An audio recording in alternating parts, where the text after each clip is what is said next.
이제 왜 방주에 부정한 짐승을 태웠을까? 왜 방주에 부정한 짐승을 태웠을까라는 제목으로 하나님 말씀 증거하도록 하겠습니다. 노아 방주 이야기인데 뭐 방주 크게 지었습니다. 근데 방주에 들어간 사람들, 들어간 동물들 뭐 이런 것들이 있는데 특별히 8절에 보니까 정결한 짐승도 들어갔지만 부정한 짐승도 들어갔다.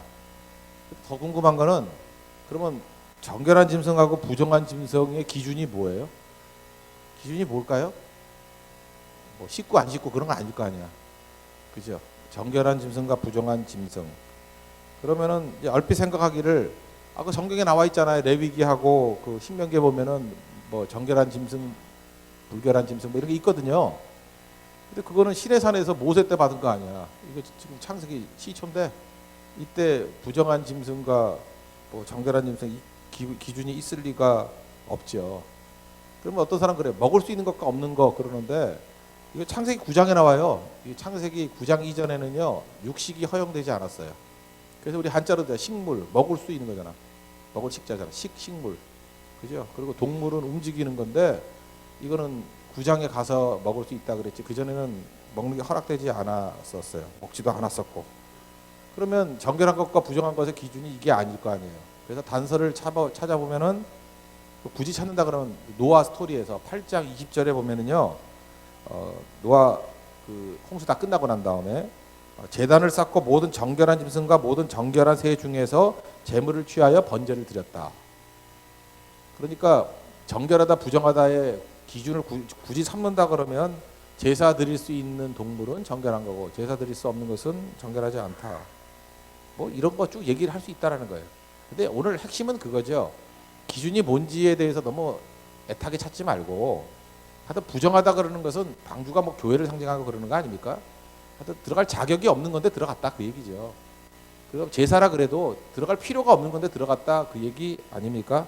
그죠? 그래서 오늘 여기서 하나 단어를 붙들어야 되는데 이게 은혜라는 거예요. 정결한 짐승만 들어간 게 아니고 정결하지 않은 부정한 짐승도 들어갔다. 그러니까 이 방주의 원리 가운데 중요한 것은 은혜라는 것이거든요. 은혜는 뭐예요? 자격이 없는 게 들어간 거죠. 나는 부족하다 그러는 게 들어가죠.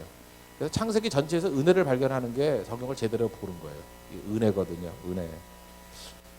방주에 들어갔을 때 정결한 짐승하고 부정한 짐승 중에 누가 더 행복했을까요? 짐승이가 생각을 안 했다. 그러면 할 말이 없겠지만 그래도 부정한 짐승이 더 행복하지 않았겠어요? 나는 들어갈 자격이 없는데 난 죽은 줄 알았는데 웬일이야? 나를 다 태워주고 그런 거 아니겠어요?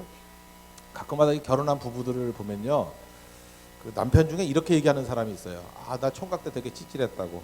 나 정말 볼품 없었고 뭐 직장도 제대로 없었고 정말 힘들었는데 이 아내를 만나가지고 이 여자가 나 공부시켜주고 뭐 길 열어주고 나 인간 만들어주고 정말 이 여자 아니었으면 안 됐다. 나 정말 장가 잘 들었어. 이게 무슨 얘기예요? 행복하다는 얘기예요. 그렇게 안 느껴져요? 나 부정한 남자였어. 나 모자란 남자였어. 나 부족한 남자였어. 이걸 많이 강조하는 거는 나 행복하다는 뜻이에요. 반면에 이런 남자도 있죠. 나 무지하게 잘생겼어. 뭐 따라오는 여자가 200명이었어. 뭐 믿지는 결혼했어. 뭐 내가 그 여자 구제해줬어. 이 얘기 무슨 얘기예요? 누구 상상하지 말아요. 그냥 아무나 놓고 얘기하는 거야 지금. 예. 진짜 여러 사람 막 조합해가지고 막 얘기한 거야. 그러니까 조합이야 이거는. 행복하지 않다 그런 뜻이라고. 행복하지 않다. 직장도 마찬가지죠. 내가 다니는 직장 정말 좋은 직장이야. 꿈의 직장이야. 나 같은 사람 거기에 딱 맞아. 그렇게 얘기하는 사람은 뭐예요? 지금 직장생활이 행복하다는 거예요. 화면에 직장 얘기를 하면서 내가 여기 있을 자리가 아닌데 그죠? 야, 내 실력으로 그런 데를 다니고 있냐? 자기를 그 오버 퀄리파이 하는 사람 있죠. 내가 정말 그런 데 다닐 존재가 아니라고. 자기를 과대평가하고. 무슨 얘기예요? 불행하다는 얘기라고. 그러니까 이 세상에 있는 모든 사람들 보면요. 자기가 부족하다고 느끼고 나는 자격이 없다고 느끼는 사람은 은혜를 느끼는 거 아니에요. 그래서 은혜를 느끼는 사람은 다 행복한 사람이에요. 화면에 왜 나를 이런 대접해줘? 뭐 내가 저거 구제해줬다. 이 얘기는 자기가 율법적으로 사는 거 아니야. 이거 다 불행하다는 얘기하고 똑같다라고요. 그러니까 성경이 우리에게 말하는 것은 무엇이냐? 은혜를 받아야 되는 거고 은혜 받은 사람이 행복한 사람이라는 거예요. 창세기를 보세요. 창세기 보면은 자격 갖춘 사람이 누가 있습니까? 그 족장들 쭉 나오는데 여러분 좀 냉정하게 읽어봐요. 아브라함, 이삭, 야곱, 요셉. 콩가루 집안 아니에요. 처음부터 나오는 게 다 이상해요. 뭐 가인도 살인자, 라멕도 살인하고 잘난 척하고 일부 다처제 시작했고, 뭐 아브라함 가문을 한번 보세요. 르우벤 그러면 야곱의 첫 번째 아들인데 서모하고 뭐 이렇게 잠자리하고, 그 넷째 아들 유다는 뭐 며느리하고 애 낳고 뭐 이런 거 아니에요? 성경에 왜 이런 지저분한 얘기, 수치스러운 얘기를 다 적어놨을까요? 그러니까 부족한 사람들이라는 거예요. 수치스러운 사람들이라는 거예요. 거기서 뭘 느껴요? 그 자격 없잖아요. 그게 은혜죠. 그래서 창세기는 계속해서 은혜를 얘기하는 거예요. 은혜. 예수님 제자들도 좀 약간 그런 느낌 안 받아요? 오합지졸도 뭐 하는 느낌 안 받아요? 거기서 뭐 잘난 인간이 누가 있어? 다 맨날 뭐 이렇게 말해놓고 말 지키지도 못하고. 그래서 예수님의 제자들이 제자됐다는 건 거기서 은혜를 못 느낍니까? 은혜죠, 은혜. 우리 보통 그런 얘기를 되게 많이 해요. 이렇게 신학생들끼리 모여놓으면 옛날에 제가 신학교 때 했던 얘기예요. 어렸을 때는 좀 비판적이잖아요, 그죠? 그래서 뭐 이렇게 쓰임 받는 사람들을 보면은 하나님이 저 사람 왜 쓰는지 모르겠다 그런 얘기 되게 많이 해요. 이렇게 부교육자일 때는 담임 목사 옆에 가까이 있잖아요. 그러면은 그 인격과는 거리가 먼 담임 목사도 있어요, 그죠? 되게 많아요. 제가 그렇게 안 됐으면 참 좋겠는데, 그죠? 전우사 때는 그렇게 보여. 그래서 막 그런 욕을 막 하거든. 근데 교회는 너무 잘 되는 거야. 이해할 수 없다는 거예요. 저런 인격적이지 않은 사람이 왜 잘 되는지 모르겠다. 그리고 정말 실력도 하나도 없어. 근데 뭐 책만 쓰면 뭐 잘 팔리고 막 이런 사람이 있어요. 그래서 저 이해를 못 하겠다. 뭐 이런 거 있어요. 했던 소리 또 하고 또 하고 하는 사람인데 저거 왜 되는지 모르겠다. 굳이 제가 그때 내렸던 결론은 뭐냐? 그게 은혜야. 참 이상해. 세상은요 은혜로 이렇게 돌아가는 거지. 그 자기 노력이나 공로가 딱딱 맞아떨어지는 경우는 그렇게 많지 않다는 것입니다. 그래서 여러분이 이 은혜의 세계에 들어오면 이해가 안 돼야 돼요. 이해가 되는 건 은혜가 아니야. 그래서 어떤 사람이 저 사람이 잘 나가는 이유를 다 설명할 수 있으면 그거는 은혜가 아니에요. 근데 설명이 안 돼. 설명이 안 돼. 여기서 얘기하는 게 그거예요. 왜 부정한 짐승 태웠어요? 설명이 안 돼. 자기 자신에 대해서 한번 생각해봐요. 내가 지금 구원받고 쓰임받고 설명이 돼요? 여러분이 고성에 와서 이렇게 선교하는 게 설명이 돼요? 한 1년 전, 2년 전 생각해봐요. 여기 와 있을 것 같아요? 나 여기서 고성에서 지금 나도 놀란 적이 많아요. 목사인데 놀래. 네가 왜 왔니? 나는 선교라고 절대 안 올 사람인 줄 알았거든. 근데 저 몰래 왔더라고. 뒤에 숨어 있어가지고. 자기도 부끄러운가 봐. 그래서 와가지고 지금 뛰고 있어요. 그게 바로 뭐예요? 설명이 안 되는 인생이에요. 그게 은혜다. 은혜다. 그래서 이 은혜의 원리를 설명해주고 있다는 것입니다. 그래서 오늘 내용인데 오늘 우리가 살필 것들은 이거예요. 하나님의 은혜가 은혜되기 위해서 필요한 것이 뭐냐? 이제 적용인데 두 가지. 내가 은혜 안에 살아가고 하나님의 은혜로 능력을 주셨을 때 제일 강력할 수 있는 것인데 하나님께서 우리의 삶에 많은 것들을 주시잖아요. 근데 그런 것이 나 자신을 죽이는 도구로 쓰임 받으면 그게 은혜 안에 머무르는 인생이 돼요. 그러니까 최고 원수는 마귀가 아니라 그랬죠. 마귀에 대해서 너무 귀신에 대해서 너무 연연해하지 말라고. 그래서 옛날에 귀신론 그런 게 이단 취급받았던 이유가 뭐냐면 모든 게 다 귀신이래. 내가 게으른 것도 귀신이고 뭐 감기 걸린 것도 귀신이고 뭐 안 되는 것도 귀신이고 귀신 결정론. 귀신이 그렇게 대단한 존재 아니에요. 내가 더 커요. 내가 하나님 앞에 훨씬 크거든요. 근데 내가 큰데 어떤 내가 크냐면 하나님과 함께한 나예요. 그러니까 여러분 제일 강할 때가 언제냐면 아까도 얘기했죠. 행복할 때가 언제냐면 내 자아가 죽었을 때. 그거를 또 다른 말로 주인이 바뀌었을 때. 내 중심의 주인이 예수님일 때. 그러니까 내가 주인 삼은 모든 것을 다 내려놓고 죽이고 예수님이 주인이 될 때. 근데 말로는 뭐 이것저것 얘기하지만 제일 큰 원수는 나 자신이에요. 자아, 에고가 주인이거든요. 그게 죽었을 때. 그러니까 이렇게 생각하면 돼요. 내 삶에 벌어진 모든 일 있잖아요. 지금 말씀 듣죠. 말씀 듣고 은혜를 받았다. 이게 은혜 안에 머무르겠다. 그럼 어떻게 하면 되냐면 그 말씀이 나 자아를 죽이면 돼. 고난이 있죠. 고난 좋아하는 사람이 누가 있어요. 근데 하나님께서 고난도 허용하시잖아요. 그러니까 고난이 허용됐을 때 고난을 통해서 내 자아가 죽으면 돼요.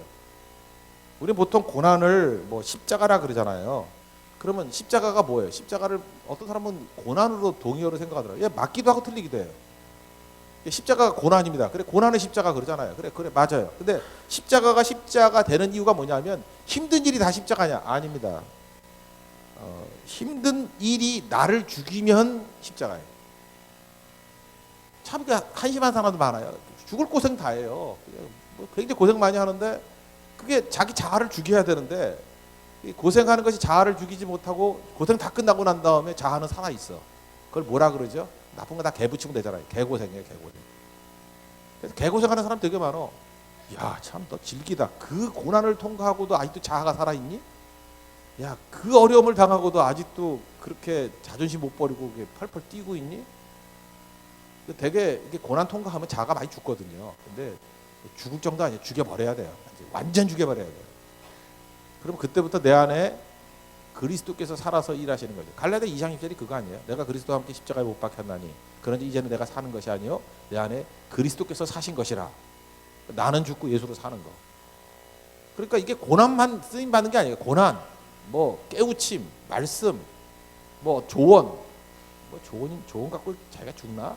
어쨌든 좀 괜찮은 인간은 뭐 조언 듣고도 죽을 수도 있죠. 어쨌든 죽어야 될 건 내 자아예요.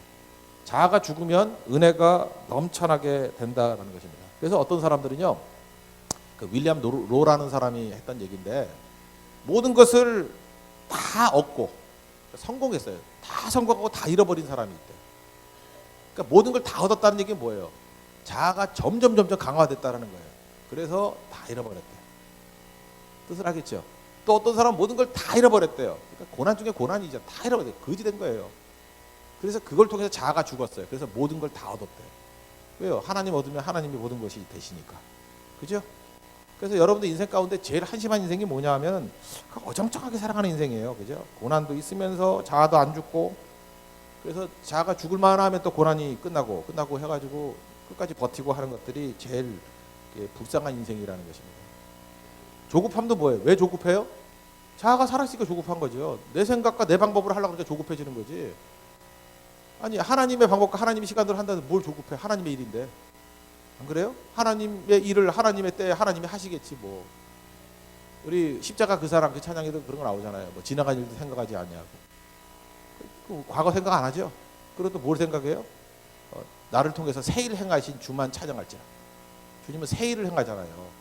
조급할 필요가 없죠. 새 일 행하실 누가 행해요? 하나님께서. 나를 통해서 주님께서 새 일을 행하신대요. 그 이사야 43장 얘기 아니에요? 그 나를 통해서 새 일을 행하실. 그래서 뭐 사막에도 강이 흐르고 광야에도 길이 열리고, 다 미래 얘기 아니에요. 미래지향적이고 조급함이 있을 리가 없죠. 그리고 하나님이 하나님의 때 하나님 방법으로 이끌어 가신다. 지금도 성경 못 온 사람들 가운데 많은 사람들이 조급해서 못 왔을 거야. 내가 내일 해야 되기 때문에. 하나님이 행하시는 것들이 더 큰 건데 그걸 잘 모르죠. 그래서 자아가 죽으면 그때부터 은혜가 역사해요. 그래서 은혜의 흔적들이 있어. 이게 청소년도 지금 3차 뭐 청소년 캠프를 하고 있는데, 뭐 어저께 소가역교회 목사님 그러시대요. 뭐 너무 은혜를 받은 분들이 많아가지고 뭐 피자도 내고 뭐 치킨도 내고, 먹긴 먹었어요. 근데 먹었는가 봐요. 저 조용한 거 보니까. 그죠? 이렇게 막 그러니까 은혜의 흔적이 있어요. 은혜 받으면 막 그런 일이 벌어져요. 막 낸다 그러고 그래요. 그래서 교회가 은혜가 넘치면은 여러분 그걸 잠깐 돈 자랑이라 그러지 말아요. 자기가 갖고 있는 게 돈밖에 없어. 근데 뭐 은혜는 감당할 길이 없는 거야. 받은 바 은혜가 너무 큰 거예요. 그러니까 잠깐만 밥 사주려고 그러고 막 그런 일이 벌어져요. 그걸 악용하지 말라고. 뭐 밥 사주 좋다 그러면 이 쪼다 같은 놈아 너는 은혜가 없기 때문에 그러는 거야. 은혜가 넘치니까 은혜 흔적이 있는 거예요. 그죠? 좋아할 게 아니라 나도 좀 저렇게 돼야지, 그런 마음이 있어야지. 은혜는요 흔적이 남아요. 그냥 막 넘쳐나게 되는 거라고. 어떤 분은 그래요. 이게 진짜 잘 나가는 분인데 너무너무 은혜가 넘치는 거예요. 그래서 찾아왔어요. 찾아와서 뭐라 그러냐면 교회 내에서 제일 힘든 일, 제일 낮은 일이 뭐냐고. 그랬더니 뭐 청소다 그랬더니 와서 혼자 청소하시는 분들이 있어요. 그분이 뭐가 부족해서 그런 게 아니에요. 은혜를 감당할 길이 없는 거예요. 그래서 하나님 앞에 좀 눈에 안 띄는 일, 뭐 하고 싶다 뭐 그런 거예요. 제일 힘든 일. 어떤 교회의 그 피택 장로님 제가 얘기를 들었어요. 장로님 피택 되고 난 다음에 너무너무 감격해가지고 교회 유리창 닦고 다닌대요. 그분 굉장히 잘 나가는, 제가 이름 얘기하면 아는 분이에요. 저도 아는 사람이니까. 너무 감격해가지고. 은혜의 흔적이라고요. 은혜는 그런 놀라운 능력이 나타난다는 거죠. 사도 바울 보세요. 핍박자였잖아요. 근데 예수님 믿고 은혜가 넘쳐나잖아요. 담에도 당해서. 그래서 신약성경 27권인데 13권 서신을 바울이 썼잖아요. 바울 서신 앞에 봐요. 앞에 볼 때 자격 없는 나를 부르셨다라는 사명에 관한 얘기 나오고, 그 다음에 은혜 찬미하는 거예요. 은혜와 평강이 너에게 있을지어다. 내게 주신 은혜. 그죠? 은혜로 말미암아 내가 여기까지 왔다. 나의 나된 것은 은혜로 된 것이니. 이제 아시겠어요? 거기에 자기가 있어요. 나는 그리스도와 그리스도의 그 십자가에 못 박힌 예수 외에는 자랑하지 않겠다. 나는 아무것도 아니다. 뭐 갈라디아 2장 20절도 그 사도 바울의 고백 아니에요, 그죠? 내가 그리스도와 함께 십자가에 못 박혔나니 나는 죽었다는 거죠. 내 안에 그리스도의 사신 것이라.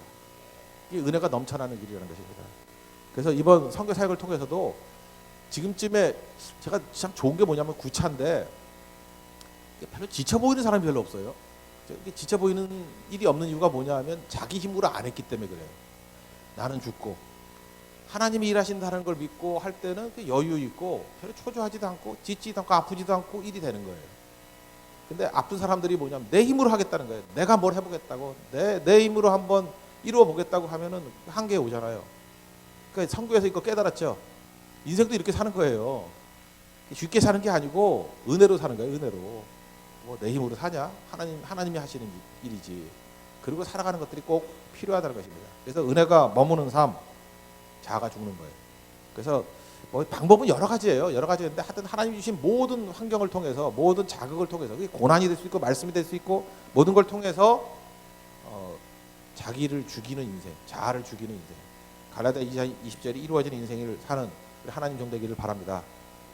또 한 가지는 뭐냐면 두 번째는 과정 생략하는 것은 위험하다는 거예요.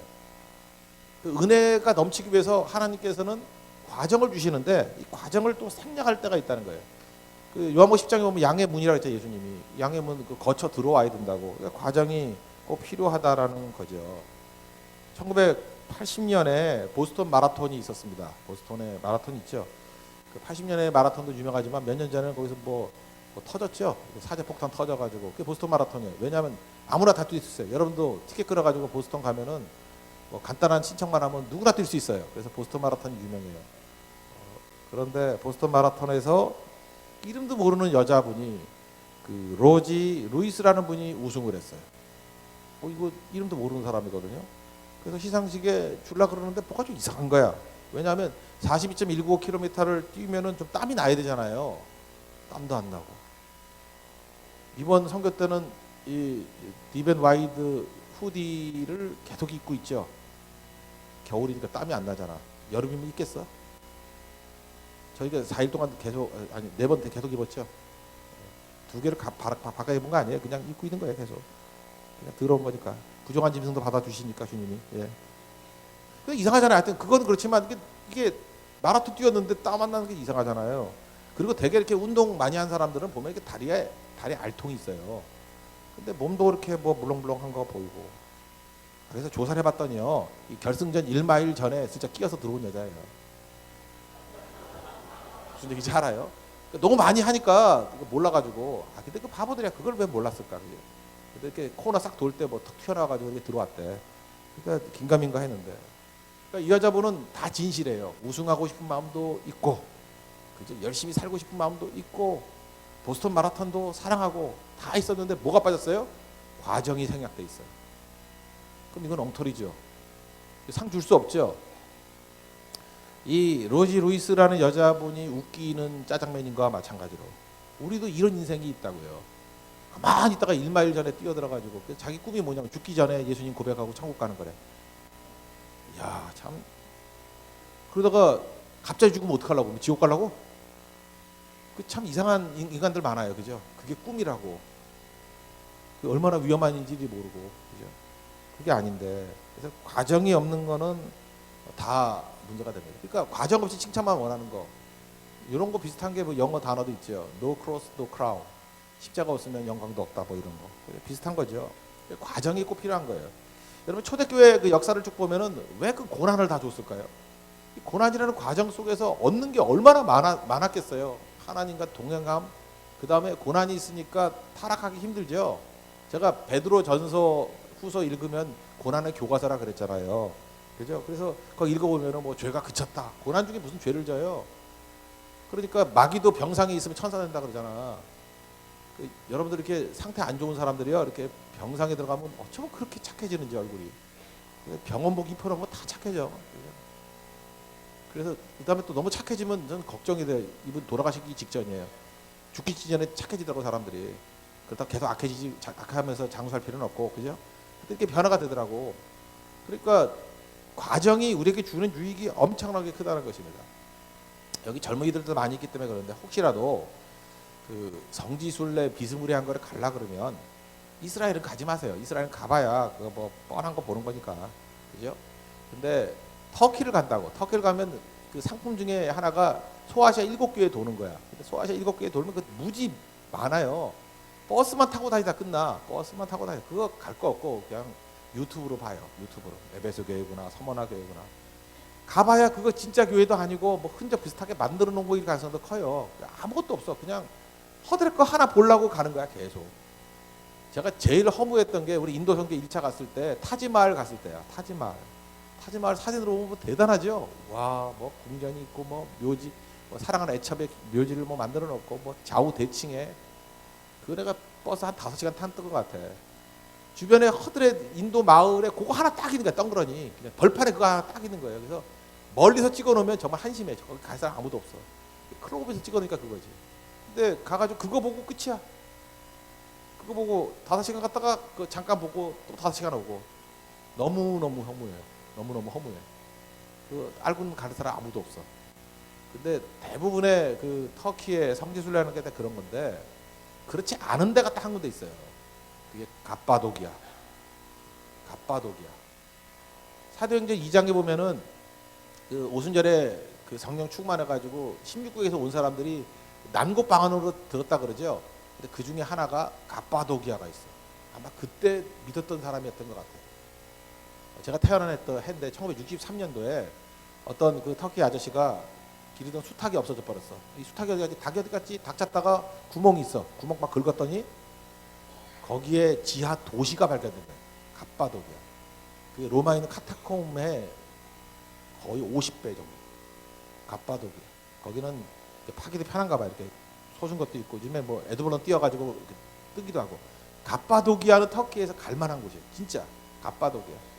근데 지하 도시가 그게 적어도 계산에 따라 틀려요. 조그만 것까지 다 치면 400개 도시가 있고요. 좀 적게 치면은 15개라 그러는데 됐어요. 크게 보면은. 근데 한 도시가 30km예요. 지하에 30km가 있어. 30km.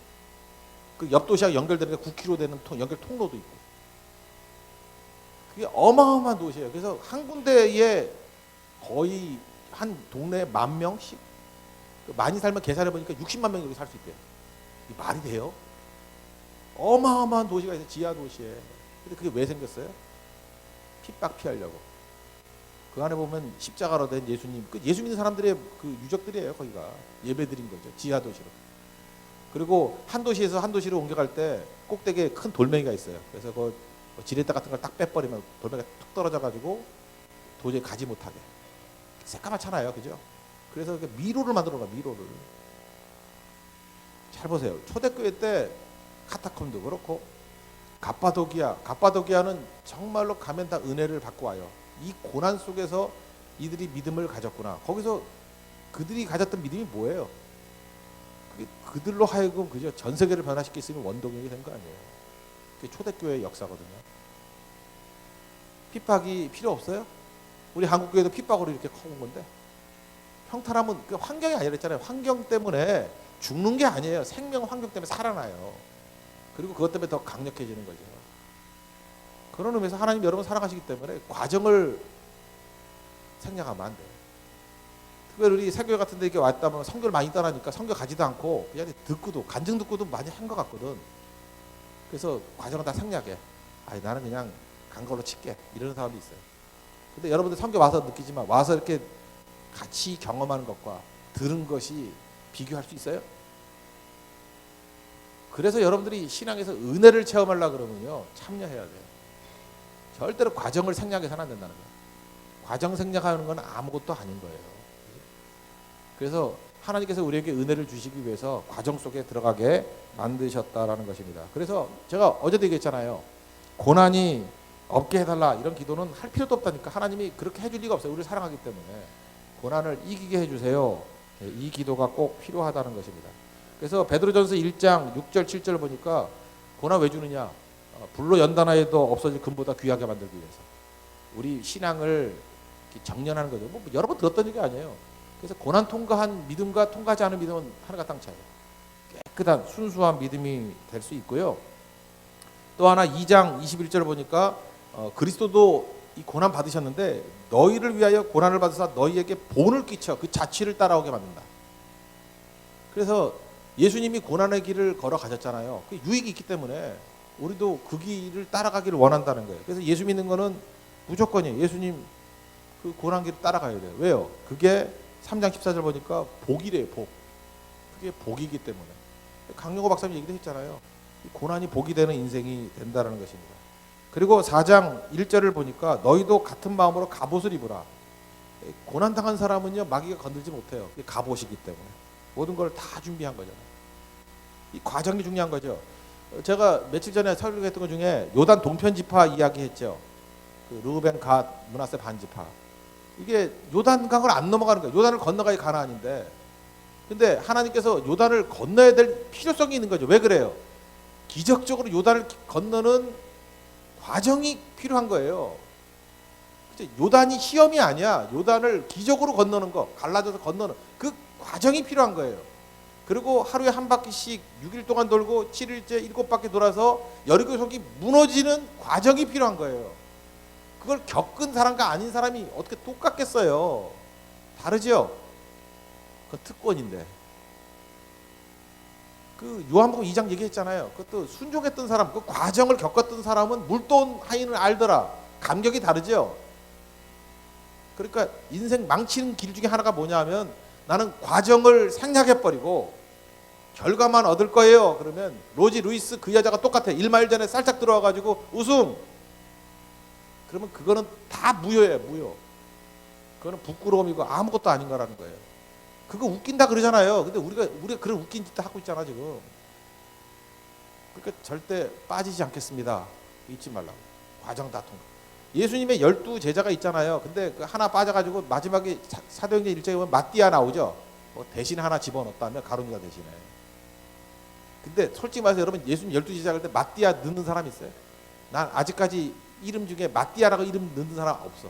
뭐 추첨할 때 마띠아 뭐 이런 거 그때나 쓰지. 안 그래요? 마띠아? 마띠아가 좋아요? 마띠아가 별거 아닌 이유가 뭐예요? 과정이 없어. 과정이. 예수님 제자로서의 과정이 없어. 그 뭐 제자야. 타이틀을 암만 줘봐야 그냥 마띠아인가 보다 이러는 거죠. 사도 바울이 고린도 후서 같은 데 보세요. 사도권에 대해서 맨날 공격당했던 이유가 뭐예요? 너 예수님과 같이 지냈던 과정이 있니? 그거 아니었어요. 과정이 없는데 부활의 주님께 내가 직접 받은 게 있다. 과정이 있다. 그래도 사도 바울이 그래도 권위 있게 됐던 이유가 뭐예요? 그리스도와 함께 고난 당했다. 그거 아니에요? 그거 아니냐고요. 그래서 바울에 대해서 바울이 그래서 사실 12제자에서 꿀리는 게 있는 거라고. 그러니까 맨날 내가 뭐 강의 위험, 바다 위험, 먼 위험하면서 그리스도와 함께 고난 당했다. 그리스도의 남은 고난을 내 육체에 채우노라. 골로새서 보면 막 그러면서 그 주님의 과정 속에 들어갔던 걸 너무너무 강조하잖아요. 과정 없이 무슨 제자예요. 근데 우리는 진짜 바보 천치 쪼다들이야. 과정이 생략되는 게 좋은 건지 알아. 그거는 짝퉁인데 가짜인데 다들. 그러니까 은혜가 없는 거야. 은혜는 달래. 그리고 과정은 없이. 1말 전에 살짝 들어와서 우승. 나중에 개망신 나가는 거야. 로지 루이스 같이. 그게 아무것도 아닌 거예요. 로지 루이스 지금 나쁜 이름으로 나오는 거 아니야. 그 아줌마. 그죠? 그러니까 아무것도 안 했는데 가는 거. 그건 은혜가 아니에요. 속임수지. 주님의 은혜를 체험하기 위해서는 반드시 과정이 있어야 된다는 거예요. 과정을 또 다른 말로 뭐 고난이지 뭐 딴 거예요. 그래서 고난 두려워하지 말고요. 과정이 복이에요. 과정이 복이라는 거. 잊지 말고 주의 은총 가운데 서 있는 우리 하나님의 종 되길 바랍니다. 그래서 잘 보세요. 은혜는 이유를 설명할 수 없고 은혜는 뭐 공짜로 얻는 거니까. 그러니까 우리가 인생을 어떻게 살아야 돼? 방향인데 우리는 대응을 잘해야 돼. 대응을. 그러니까 어떤 상황이 올 때 말씀이 들려오거나 뭐 고난이 오거나 뭐 힘든 일이 있거나 이 모든 것들을 통해서 목표는 뭐가 돼야 되냐면 내 자아가 돼야 돼. 이놈의 자아를 죽이자. 자아 죽이는 싸움을 해야 돼. 자아 죽이는 싸움. 뭐가 이렇게 잘 돼요. 막 축복이 막 넘쳐. 그러면 제일 위험한 게 뭐예요? 자아가 살아날 가능성이 크죠. 그럼 이놈의 자아를 어떻게 죽일까? 죽여야 돼. 죽여야 돼. 그러니까 이걸 아는 사람은 뭘 성공하고 난 다음에 맨날 와서 엎드리는 거예요. 그게 자기도 불안해서 그러는 거예요. 우리 교회도 낮에 와서 이렇게 엎드려서 기도하는 사람들은 다 잘 나가는 사람들이에요. 안 나가는 사람 저는 하나도 없어. 다 잘 나가는 사람들이 엎드리는 거야. 엎드리는 거. 너무너무 사업도 잘 되고 너무너무 잘 되는 거야. 옆에 가서 기도 한번 잘 들어봐. 교만치 않게 해주세요. 은혜 놓치지 않게 해주세요. 그 벌써 여러 번 실패해봤던 경험이 있는 사람이거든. 아니까. 이거 은혜 저버리면 끝난다는 거 아니까. 그래서 몸살이는 거예요. 자아가 살아나면 나는 망하는 거예요. 은혜 아니면 살아갈 수가 없어요. 근데 찌질이들 맨날 실패하는 놈들은 그게 뭔지도 몰라. 뭔지도 모르고. 그러니까 실패한 교만한 사람 되게 많아요. 쥐뿔도 없는 주제에 교만해. 아무것도 없는 주제에. 저 사람들이 저거 왜 엎드린지 알아요? 자아 살아날까 봐. 그러면 은혜가 떠나가거든요. 은혜 없이 살아갈 수가 없기 때문에. 목표는 어디예요? 자아. 우리 자아를 죽이는 거예요. 그 또 하나가 뭐예요? 은혜가 넘쳐나기 위해서는. 그래서 은혜 넘치는 사람들 특히 뭐냐 하면 이상하죠. 그렇게 바쁜 사람인데, 그렇게 잘 나가는 사람인데 모든 과정에 다 참여해. 어찌 보면 예배도 절대 안 빠지려고 그러고 선교도 절대 안 빠지려고 그러고. 그러니까 또 못 나가는 찌질이든 또 뭐라 그러냐 하면 저거 돈 많고 시간 많으니까 저렇게 선교 다닌대. 어쩜 그렇게 은혜 못 받을 소리만 골라서 하고 있고. 그 입에 지퍼를 하나 만들어주고 싶어. 지퍼를 그냥 딱 잠가주고 싶어요. 그러니까 안 되는 놈들은 안 될 이유가 다 있는데 그걸 또 말하면 또 말할 수 없죠. 말하면 또 교회 떠날까 봐. 나 말도 못 하겠고. 그러니까 참 미치겠어요 진짜. 바뀌어야 돼요. 그러니까 두 가지. 은혜 없이 살 수 없어요. 그죠? 그 은혜 없이 살 수 없는 방법은 뭐냐면 모든 자극을 다 동원해서 자아를 죽이라. 자아 죽지 않으면 개고생해. 고생도 의미가 없어요. 힘든 일도 자아를 죽이는 힘든 일이 십자가지. 자아를 죽이지 못하는 건 아무것도 아니에요. 자아 죽여야 되는 거고. 1차. 또 하나. 과정을 생략하는 건 은혜가 아니라는 거예요. 절대 과정 생략하지 않게 해주세요. 그래서 모든 과정 속에 다 뛰어드는 이유는 그게 은혜의 자리이기 때문에 그래요. 하나님 앞에 이런 충만한 은혜가 넘치길 원합니다. 자리에서 일어나겠습니다. 오늘 마지막까지 은혜 가운데 승리하는 종 되게 해달라고 기도하는 마음으로 은혜 아니면 살아갈 수가 없네 찬양하겠습니다.